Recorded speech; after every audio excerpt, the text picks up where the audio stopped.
గురువా? గురువెవరే? ఆహా, ఆ తాగుపోతేనా? ఆ సన్యాసి కంకణం నువ్వు తెచ్చి ఇంట్లో దాచడమేమిటి? అసలు నువ్వెందుకు తెచ్చావు? అది ఇంట్లో ఉండడానికి వీల్లేదు. తీసుకుపో, పోయి వాడి మొహాన్ని కొట్టిరా. అయినా వాళ్ళ సొమ్ము మన కొంపలోకి తీసుకొచ్చింది. బామ్మ, నువ్వు కాస్త ఊరికే ఉంటావా? ఏంటే వారి కంకణం నువ్వెందుకు తెచ్చి దాస్తున్నావు? అది వాళ్ళింట్లోంచి తేలేదమ్మా. తాకట్టులో ఉంటే విడిపించుకొచ్చాను. వీలు చూసి గురువుగారికి ఇవ్వాలి. ఎట్టట్టట్టట్టా తాకట్లో ఉంటే విడిపించుకు తెచ్చావా? వీలు చూసుకొని ఇవ్వాలా? ఏమే, నీకేమైనా కొత్తగా పిచ్చి మొదలైందా? వాడిదెవడదో కంకరం తాకట్లో ఉండడమేమిటి? దాన్ని నువ్వు విడిపించుకురావడమేమిటి? అయినా కంకణాలు తాకట్టు దాకా వచ్చారంటే సంసారం అటకెక్కినట్టే, రంగరంగా సన్యాసం దగ్గరైనట్టే.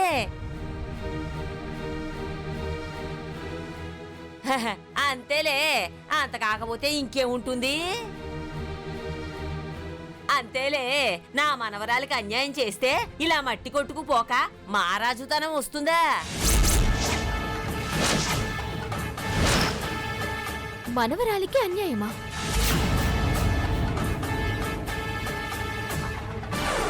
ఇంతకాలం నువ్వు ఈ ఇంట్లో ఉన్నావంటే అదంతా నా మనవరాల వల్లే. అలాంటి నా మనవరాలు లేనప్పుడు ఇంకా నువ్వు ఈ ఇంట్లో ఎందుకే? పో బయటికి.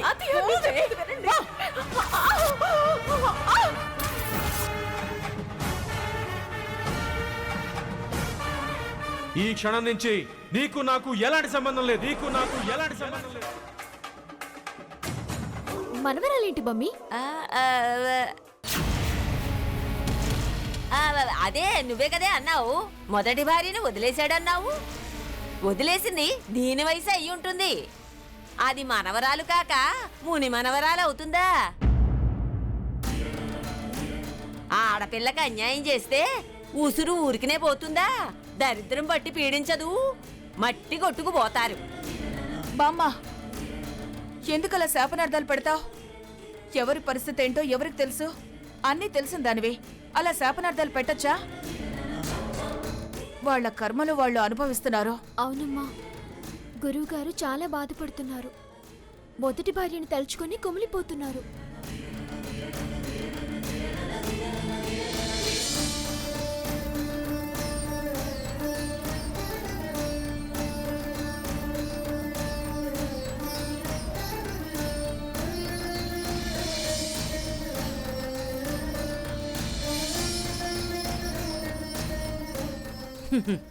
ఏదైనా ముందే ఉండాలి. వదిలేసినప్పుడు ఇకిలించారు, ఇప్పుడు ఏడ్చి ఏం ప్రయోజనం? బామ్మ, నువ్వు కాస్త ఊరికే ఉంటావా? ఊరుకుంటానే, ఊరుకోక చస్తానా? పాపాత్ముల మీద జాలి చూపిస్తే పాపమే తగులుకుంటుంది. జాలి చూపించని వాళ్ళు పాపాత్ములవుతారు. చూస్తూనే ఉన్నాగా, అయ్యాడుగా. పద్దు, అసలు ఈ కంకణం తాకట్లోకి ఎందుకు వెళ్ళింది? అంతా ఆ వసంత చేసిన పనమ్మా. వసంత చేసిందా? ఆవిడ అతని భార్యగా? వాడి చేష్టలకి దీని కడుపు మండుంటుంది. అందుకే కంకణం కుదువ పెట్టి కాసులు తెచ్చుకొని ఉంటుంది. అసలు ఆ ఇంట్లో పిల్లి పొయ్యిలోంచి లేస్తోందో లేదో. అంత గతి లేకుండా ఏం లేదులే. కంకణం ఆవిడ తాకట్లోకి ఎందుకు పెట్టాల్సొచ్చిందో అది చెప్పవే. ఆవిడ బుద్ధే అంతమ్మా.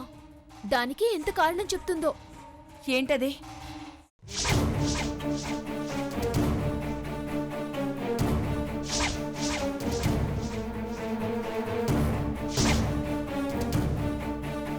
కంకణం మాయం చేసింది ఇదే.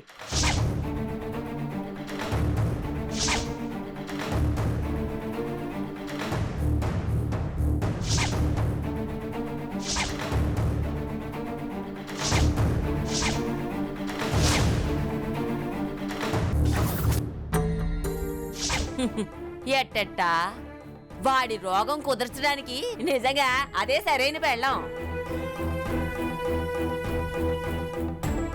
తాగి లోకాన్ని మర్చిపోయేవాడికి అలంకారాలెందుకు, కంకణాలు కంఠాభరణాలు ఎందుకే? నువ్వెళ్ళి విడిపించుకురావాల్సిన అవసరం ఏముంది? అయినా నీ దగ్గర 10,000 ఎక్కడవమ్మా? నవమి పందిట్లో ఆంటీ నా పాఠమిచ్చి నాకు గిఫ్ట్గా ఇచ్చింది కదమ్మా, అవి పెట్టి విడిపించుకొచ్చాను. ఎట్టట్టా? ఆ 10,000తో కంకణం విడిపించుకొచ్చావా? అసలు నీ బుర్రలో గుజ్జుందా బుద్ధుందా? దానికి బంగారు గాజులు అని అన్నిసార్లు చెప్పావు కదా, మర్చిపోయావా? తల్లి కన్నా ఆ తలకమాసిన వాడే ఎక్కువయ్యాడా? దాని చేతికి బంగారు గాజులు తెచ్చివెయ్యక వాడి కంకణం విడిపించుకొస్తావా? బామ్మా, తల్లి తండ్రి గురువు సమానమన్నారు. గురుర్ బ్రహ్మ గురుర్ విష్ణు గురుర్ దేవో మహేశ్వర అన్నారు. ఆ అన్నారు. తల్లి తండ్రి తర్వాతే గురువు అన్నారు. అయినా ఆ తాగి తూలేవాడు గురువెట్ట అయ్యాడే? బామ్మా, తాగినా తూల్నా గురువే, విద్య విద్యే. అవును బమ్మి, ఆయన తాగొచ్చు కానీ గొప్ప విద్వాంసుడు. అంతేలే, పెంపకం ప్రభావం ఎక్కడికి పోతుంది? అది సగం పిచ్చిదైతే నువ్వు పూర్తి పిచ్చిదానివి. ఏమన్నా ఏడవండే, ఎలాగైనా పొండే, నాకేం వచ్చింది చెప్పు? లేనిపోని పేలాటం.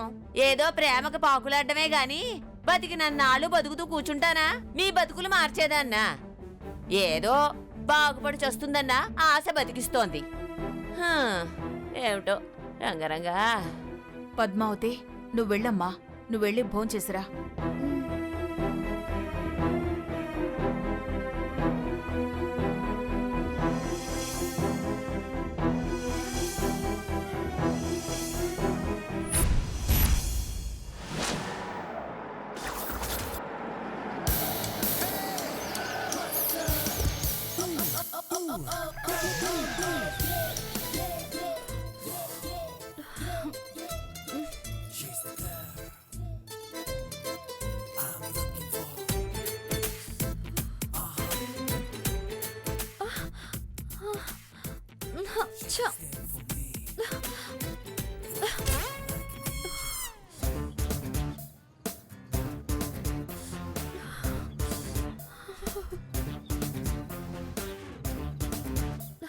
డ్రైవర్, నువ్వు తెల్లారక రాపో.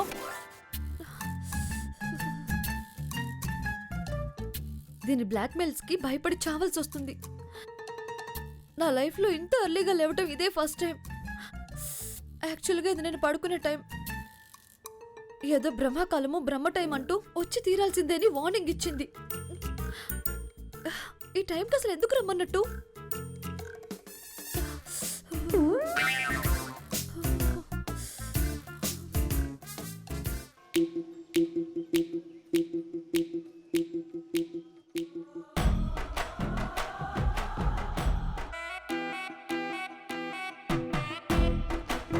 నన్ను రమ్మని ఆర్డర్ వేసింది. ఇది బ్లాంకెట్ కప్పుకొని హాయిగా నిద్రపోతున్నట్టుంది. ఈ పాపము టార్చర్ ఊరికే పోదే. నిద్ర కరువయి గిలగిలలాడి విలవిలలాడే రోజులు వచ్చి తీరుతాయి.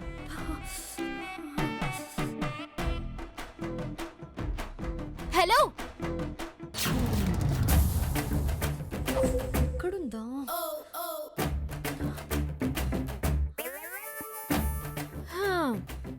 గిలగిలా విలవిలా తర్వాత గాని నువ్వేంటి 10 నిమిషాలు లేట్గా వచ్చావు? నేను వచ్చిన టైం కరెక్టే. కరెక్ట్ కాదు, బ్యాడ్, వెరీ వెరీ బ్యాడ్. సరి చేసుకో. చేసుకుంటాను కానీ ఈ టైంలో ఎందుకు రమ్మన్నావో చెప్పు. సంగీత సాధనకు దీన్ని బ్రహ్మముహూర్తకాలం అంటారు. అభ్యాసాలు ఆరంభాలు శుభం కలగజేస్తాయి. కార్యసిద్ధికి యోగం పడుతుంది. సంగీత సాధనకు ఇది సరైన సమయం. రాత్రి ఫోన్లోనే ఈ టైము దాని విశేషం గురించి చెప్పాను కదా. అందుకేగా వచ్చింది. అయినా అర్థం కాక అడుగుతాను, తెల్లారితే సంగీతం రాదా? వస్తుంది. నీకిప్పటిదాకా వచ్చిందే వస్తుంది.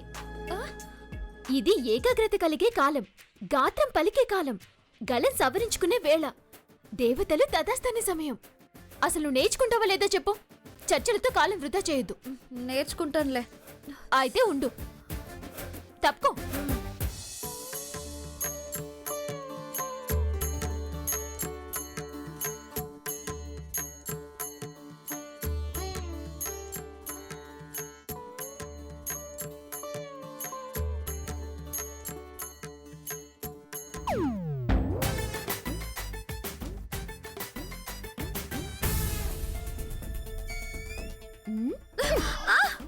లే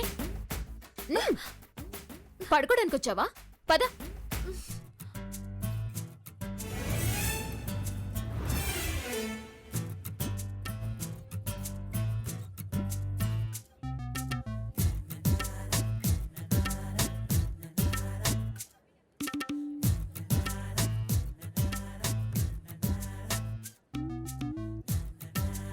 రా వచ్చి కూర్చో. ఇక్కడ ఎందుకు? కూర్చో చెప్తా.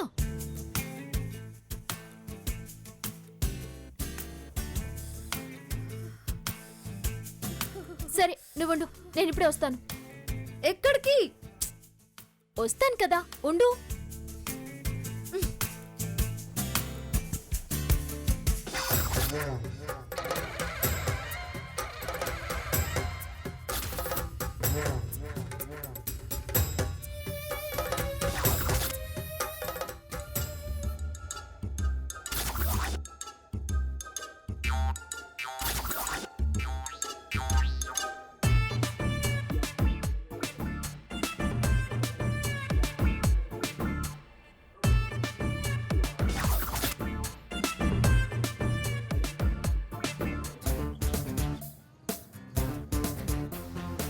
ఏంటి బిందెతో వచ్చావు?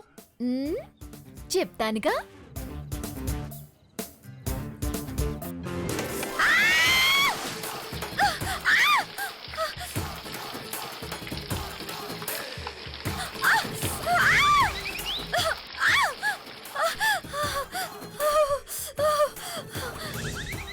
ఏంటి నువ్వు చేస్తున్న పని? నీకెవరో పిచ్చి పట్టిందా? అసలు సంగీత సాధన పారే నీళ్లలో పీకల దాకా మునిగి సరిగమలు ప్రాక్టీస్ చేయాలి. ఇక్కడే నదులు, ఏర్లు, చెరువులు లేవు కాబట్టి ఈ ఏర్పాటు చేశాను. వణుకు పుడుతుంటే సంగీతం అంటావేంటి? వణుకుతోనే వంకర గొంతులు తిన్నగా పలుకుతాయి. వెవ అనడం మాని సా సా సా అను. సానా? అది లెక్క. సా అనడమే సామవేదం, సంగీత నాదం, స్వర సమ్మేళనం అను. బావ కాదే, సా సా సా అని పాడు. అది అది. ఇప్పుడు రీ రీ రీ రీ పాడు.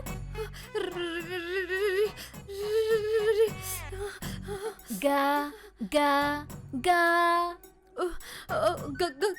సరి గా మా పా దా ని సా. సరి గా మా పా దా ని సా. చూసావా బ్రహ్మ ముహూర్తం ఎలా పనిచేస్తుందో? ఇప్పుడు పాట సాధన చేయి.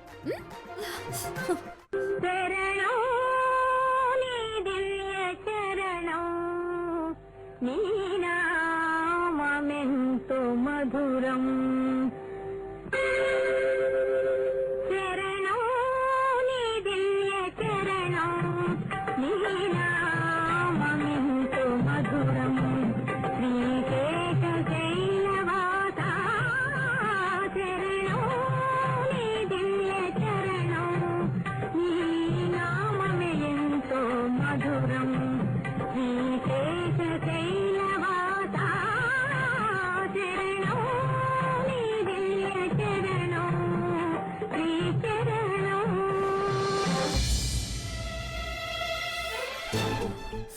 సంగీత సాధనకి ఇదే మొదట పాడాలి. నువ్వు పాడుతూ ఉండు, నేను వెళ్ళి పనులు చూసుకొని వస్తా. ఏంటే నువ్వు చేస్తున్న పని? ఆ అమ్మాయిని ఎందుకు హింస పెడుతున్నావు? హింస కాదమ్మా, సాధన. నువ్వు ఇలాగే నేర్చుకున్నావా?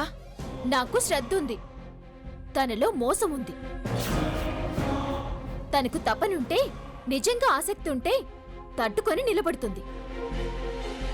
నేను తన కోసం కష్టపడతాను, తనని తీర్చిదిద్దుతాను. దుర్మార్గం కడుపులో ఉంటే పారిపోతుంది, దరిద్రం వదిలిపోతుంది. పాపం తగులుతుందే నీకు? ప్రాయశ్చిత్తంతోనైనా పశ్చాత్తాపం కలుగుతుంది. నువ్వు దీన్ని సమర్థించకమ్మా. అయ్యో పాపమని మనం తలిస్తే వీళ్ళు ఎంతకైనా తెగబడతారు. ఇది ఇంటికొచ్చింది ఎందుకో తెలుసు, అందుకే ఇలా ప్రవర్తిస్తున్నాను. మావయ్యని మోసం చేస్తుంది, బావని పిచ్చోన్ని చేస్తుంది, గోవిందుని ఎర్రోన్ని చేస్తుంది. వీళ్ళేంటో వీళ్ళింట్లోనే చూసొచ్చిందాన్ని. మంచి చెడు విచక్షణ నాకు తెలుసమ్మా. పద్మావతి,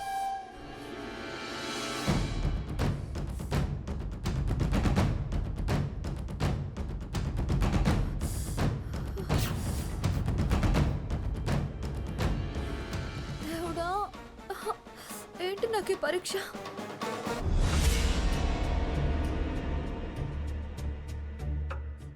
సిగరెట్ ఉందో? ఇప్పుడు సిగరెట్ తాగితే కానీ ఇటు చలి తగ్గదు నాకు.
వచ్చేసింది.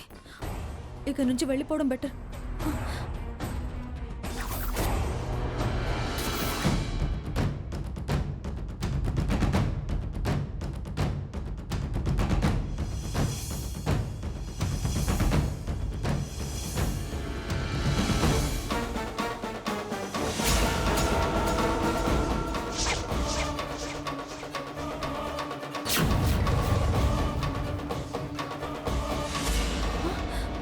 ఇది వస్తుందంటే నేను సిగరెట్ కాల్చడం చూస్తే నాన్న రచ్చు చేస్తుంది.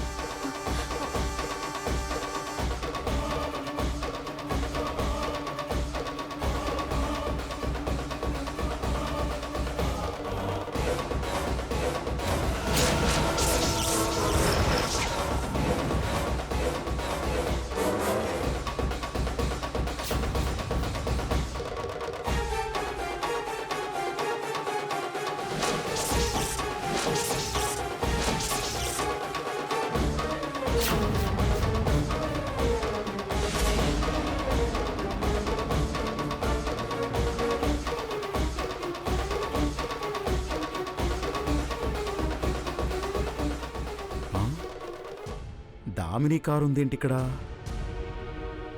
ఏయ్, నిన్నక్కడ సంగీత సాధన చేయమంటే ఇక్కడేం చేస్తున్నావే? అది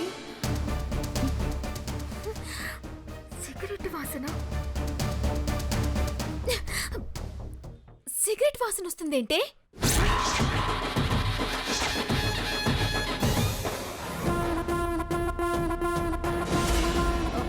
ఏయ్, తిరగవేటు.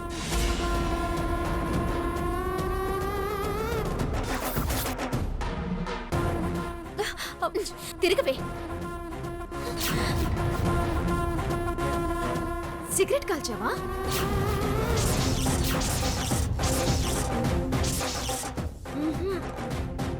మరి వాసన ఏంటే? ఈ పొగేంటే? ఏయ్, ఇటు అడుగుతూ ఉంటే అటు తిరుగుతావేంటి? మాట్లాడు. అడిగిన దానికి సమాధానం చెప్పవే.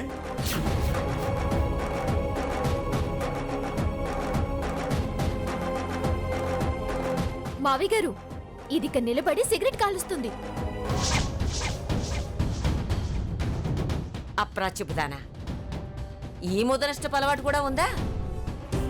అయ్యో అయ్యో, ఆడపిల్లవయ్యుండి ఇదేం పాడలవాటు? తప్పు కదమ్మా. నువ్వు సిగరెట్ కాల్చడం ఏంటి? ఇలాంటి దాన్ని అనుకోలేదు. సంగీతం నేర్చుకోవడానికి వచ్చావనుకున్నాను. బాగా పాడావని మెచ్చుకున్నాను. కానీ ఇలాంటి అవలక్షణాలు ఉన్నాయని తెలిస్తే గడప దాటి రానిచ్చేవాణ్ణే కాదు. ఇప్పుడైనా తెలిసింది కదా మావి గారు, ఇలాంటి దాన్ని ఇంకా ఇక్కడ ఉండనివ్వడం ఏంటి? ఇది సంగీత సరస్వతి నడయాడే దేవాలయం. ఇలాంటి అపవిత్ర పనులు చేసేవాళ్ళు నిమిషం కూడా ఇక నిలబడ్డానికి వీల్లేదు. ఏయ్ పోవే పోవే బయటికి. నేను కాల్చలేదు, నాకేం తెలీదు.